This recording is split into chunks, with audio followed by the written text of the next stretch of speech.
magluto tayo ng bagoong uuyap sa amin.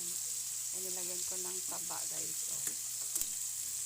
Nilagyan ko ng taba.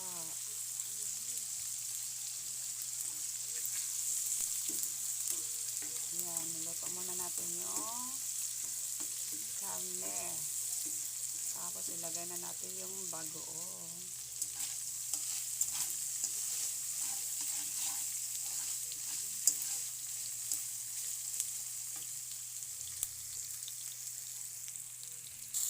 Yun guys, ilagay ko na itong bagoong natin. Hinugasan ko na yan guys. Para hindi masyadong maalat yung bagoong natin.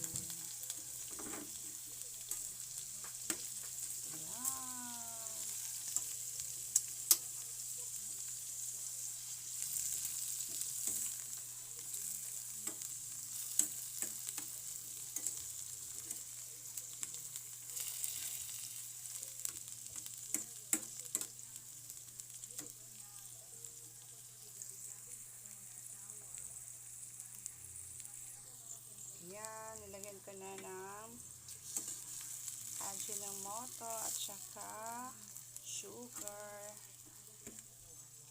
Pampalasa ng ating pang-neutralize siya guys sa alat.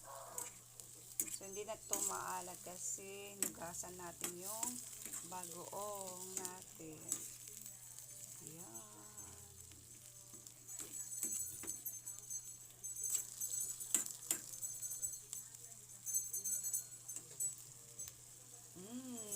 Sarap!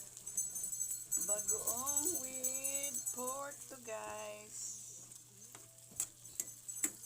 Sarap to, gabi. Tamis, madaming makain natin na bahaw nito guys. Ayan, napakasarap niya.